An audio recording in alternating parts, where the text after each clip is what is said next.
Muchas gracias. Buenas noches a todos. Gracias por su presencia. Vamos a atender esta noche una mesa redonda sobre la problemática latinoamericana, la situación en América Latina, las perspectivas, los problemas, los retos, los grandes avances que se han logrado en los últimos tiempos. Vamos a proceder de la siguiente manera. Voy a hacer una pequeña introducción y de inmediato voy a dar la palabra a las compañeras y el compañero. Tenemos conmigo a la compañera Gabriela Rivadeneira de Ecuador, que es una política destacada de la nueva generación de políticos ecuatorianos. Ella fue incluso presidenta de la Asamblea Nacional de Ecuador, que equivale a nuestro Congreso Nacional, de tal manera que es una destacadísima militante y además académica, intelectual, que reflexiona sobre los problemas latinoamericanos. De mi lado derecho está otra espléndida compañera, me refiero a Ana Francis Moore, quien es una reconocidísima activista política con una causa fundamental en favor de los derechos de las mujeres. Es además diputada del Congreso de la Ciudad de México, ahí es mi colega, y es una mujer también muy comprometida con los procesos nacionales. Y finalmente tengo acá el privilegio también de presentar al compañero Fernando Buenabat, que es un reconocido analista, teórico político, especialista en temas de semiología, comunicación, etcétera. Cada uno, por tanto, dará la impronta, el sello en su intervención. Procederemos a tener una primera ronda de 10 minutos, luego retomaremos una segunda ronda y luego abordaremos las preguntas y respuestas correspondientes con la intervención de ustedes. Yo quisiera introducir brevemente de lo que se trata.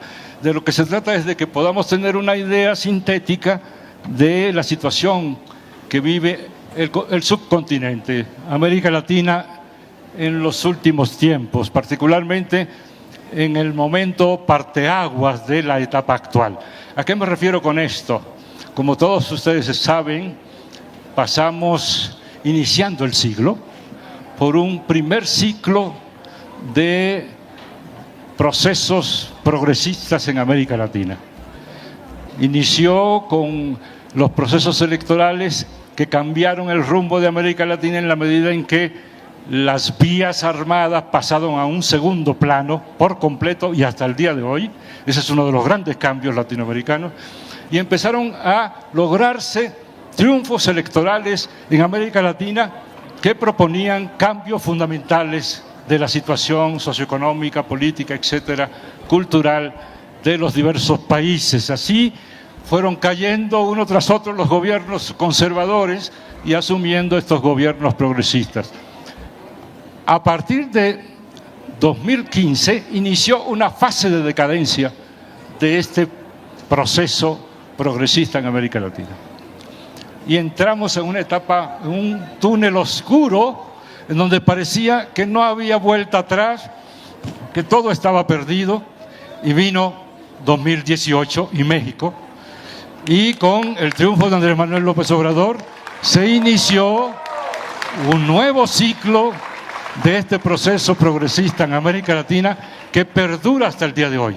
Entonces tenemos un primer ciclo y luego un segundo ciclo que inicia en México en 2018, pero inmediatamente, año tras año, en el 2019 se obtienen algunos triunfos en algunos lugares de América Latina, particularmente destaca el caso de Argentina con Alberto Fernández, en el 20 con Luis Arces en Bolivia, con Pedro Castillo en Perú, en el 21 con Xiomara Castro en Honduras, en Chile con Gabriel Boric, en Costa Rica, y luego en el 2022 tenemos 3 elecciones básicas en América Latina, ya llevamos 2, la primera fue en Costa Rica, la segunda en Colombia con un triunfo a mi juicio importantísimo, y uno que está pendiente, que es el de Brasil, que se resuelve en unas semanas, en este mismo mes. De tal manera que tenemos un proceso continuo de 6 triunfos de la izquierda en los últimos tiempos, 7 incluyendo el caso de Nicaragua, que es una repetición con problemas particulares en el caso de Nicaragua, y la incógnita de si se logrará finalmente en Brasil el triunfo o no. Todo esto significa que hay un proceso de transformación continental que parece tener una gran fuerza de ascenso y que podrá prolongarse por mucho tiempo. Segundo, que esto no ha hecho desaparecer los grandes problemas de nuestros países. Sí, hay muchos problemas, muchas dificultades en relación con el manejo de los procesos económicos y en relación con el manejo político de los procesos democráticos. Tenemos déficits democráticos en el continente y son trabajos que tiene que abordar la izquierda latinoamericana sabiendo gobernar. Es el gran reto de la izquierda. Y esto se manifiesta en un dato duro, crucial. Hemos tenido alrededor de 15 elecciones en los últimos años, a partir de 2019, en América Latina, en donde a veces gana la izquierda y desplaza a la derecha, a veces la derecha gana a la izquierda y la desplaza, pero, esa es la buena noticia, con predominancia de los gobiernos de izquierda que se constituyen. Sin embargo, lo que sí es común a todas las elecciones es que nadie que ha estado en el poder y que ha ido a la elección lo ha conservado. Eso quiere decir que hay un reto muy importante, que el que gobierna, si no gobierna absolutamente con fuerza transformadora y para satisfacer las necesidades de la gente, es desplazada electoralmente por los pueblos en cada caso. De tal manera que esto refleja que tenemos un reto fundamental. No se trata solo de ganar y de conservar el poder porque somos de izquierda. Lo conservamos si somos de izquierda y gobernamos como fuerzas políticas de izquierda que no pierden la fuerza transformadora. Eso, a mi juicio, es lo que nos da garantía en el caso de México. Y esperemos que todos los demás casos que se agreguen, lo que se están agregando, como el caso de Colombia y Brasil, van a permitir continuar en esa dirección. Quiero subrayar 2 puntos que me parecen fundamentales de este proceso para cerrar y empezar a escuchar a nuestros compañeros. La primera es que acabamos de tener en América Latina un triunfo extraordinario, que es el triunfo de Colombia. Colombia no es cualquier país. Colombia era, en realidad, lo sigue siendo, y ahorita están desmantelando eso de inmediato a la izquierda, una especie de portaaviones de Estados Unidos estacionado en Sudamérica. Eso es lo que era. Es un país lleno de bases militares norteamericanas y además un gobierno, el de Colombia, hasta ahora, ya cambiaron las cosas con Petro, que se dedicaba a, como el niño malo del barrio, a crear problemas en América Latina, peleándose con Ecuador por las cuestiones de la frontera, etcétera, los problemas que tuvo que pasar el presidente Rafael Correa con esa frontera con Colombia, peleándose y atacando y sirviendo de instrumento de los intereses imperiales contra Venezuela, de tal manera que eso va a crear una nueva geopolítica importantísima en América Latina. Yo creo que si logramos el triunfo en Brasil, se podrá decir que en los últimos años serán los 2 triunfos más espectaculares que hemos tenido y que abrirá alamedas extraordinarias para la izquierda en América Latina. La segunda es que abre la posibilidad, por fin, de que tengamos condiciones para lograr, lo llamó así de nuevo nuestro presidente Andrés Manuel López Obrador varias veces en los últimos tiempos, impulsar de nuevo el sueño de Bolívar de la integración latinoamericana. Esto no se puede hacer si no tenemos gobiernos que impulsen esos procesos de integración. De tal manera que estamos en un momento especialmente importante para esto. No me alargo más y con esto le doy la palabra a la compañera querida Ana Francis Moore. Adelante, Ana Francis. Gracias. Muy bien, muchas gracias. Voy a hacer la intervención que me corresponde para que nuestra compañera Ana Francis, como siempre, tenga la última palabra. De tal manera que quiero tocar solo dos puntos muy rápidos, muy sintéticos. Uno referente a la comunicación y el otro referente a la militarización.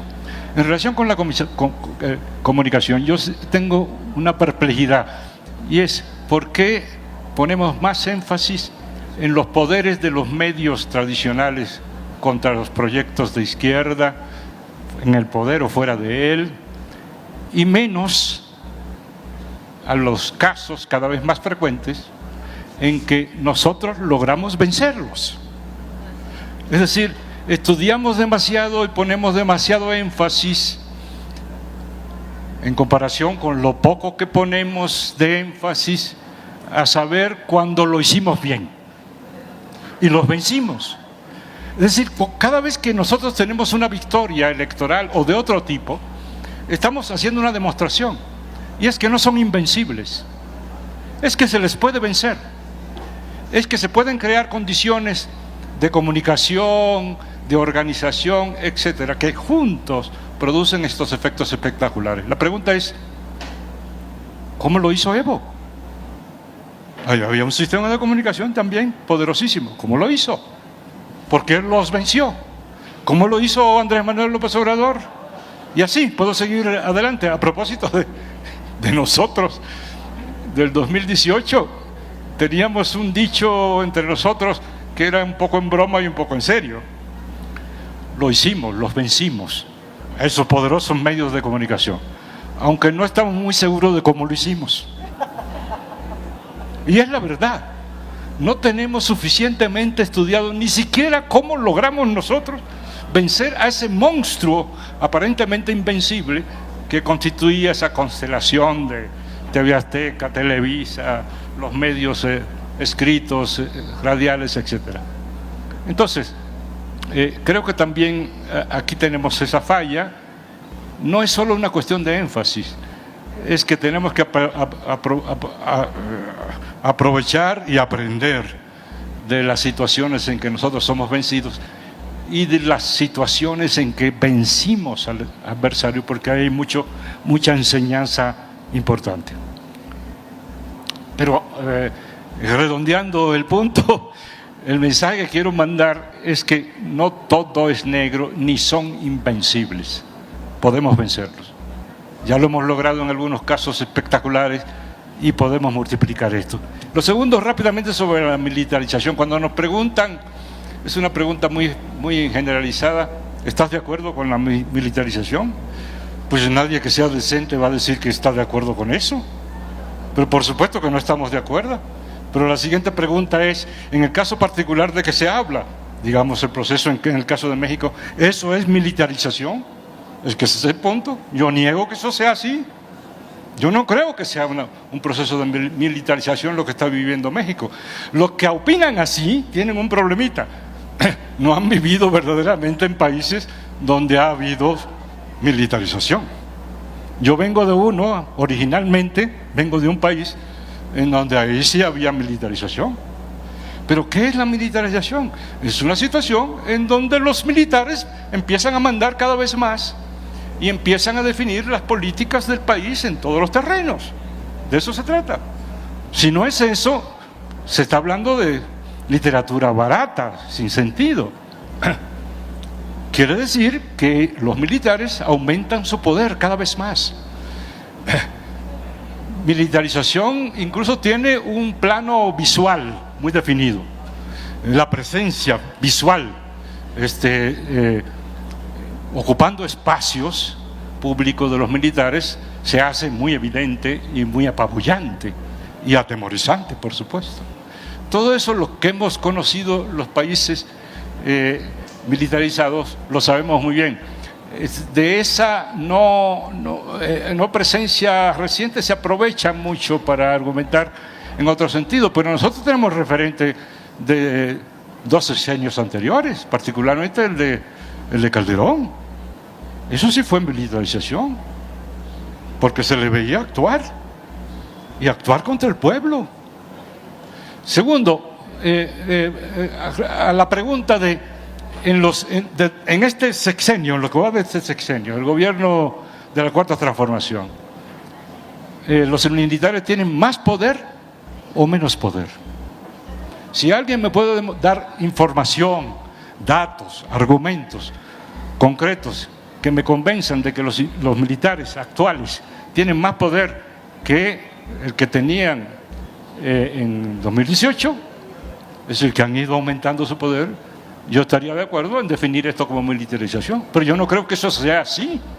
Eso es ignorar los datos básicos e incluso los datos evidentes. Un dato evidente es el siguiente: los militares han estado haciendo acciones que eran absolutamente impensables hace apenas unos años, bajo el influjo de este gobierno, porque ahora tienen menos poder, no porque tienen más. Se les ha dicho, su centro particular ese que no quieren mostrar, ábranlo y muéstrenselo a las víctimas. Lo han abierto. La información X que tienen y que no la sueltan en décadas, a ver, suéltenla. Y lo han hecho. Y así, vayan examinando la información una por una y verán que muy al contrario, lo que estamos viviendo es una civilización de los militares, por primera vez en muchos años. Así que no hay que, como decía Marx, si lo aparente y lo real siempre coincidieran, pues no necesitaremos ni siquiera análisis, mucho menos ciencia. Lo que están haciendo es presentándonos lo aparente como si fuera lo esencial, invirtiendo las cosas para manipular el pensamiento de la gente. Ahora, lo que sí, y con eso concluyo, quiero dejar sentado es que, a mi juicio, y de muchos de nosotros, de la totalidad de todos los que somos relacionados en este proceso, es una convicción que no ocultamos y que manifestamos cada vez que podemos, de que sobre nuestro cadáver vamos a permitir que el país se militarice. Eso es absolutamente inaceptable, pero no estamos viviendo esa situación. Al contrario, yo creo que por primera vez en muchos años en México, el país, la sociedad en su conjunto, está viendo que alrededor de 300,000 mexicanos que se la pasaban en sus cuarteles, mirando por la ventana y yendo a marchar en la mañana, y etcétera, etcétera, y luego incluso planeando bellaquerías, ahora han estado al servicio de la sociedad, haciendo obras importantes, contribuyendo al desarrollo del país, como está establecido en la ley, que es su deber. No le pagamos con los recursos del país a un ejército de ese tamaño para que esté en los cuarteles y haciendo asuntos, digamos, de cuestiones militares y que llegan a la conspiración. Es decir, pensando en tentaciones. Mejor que estén ocupados en cosas útiles para todos los mexicanos. Gracias. Tiene la palabra el compañero.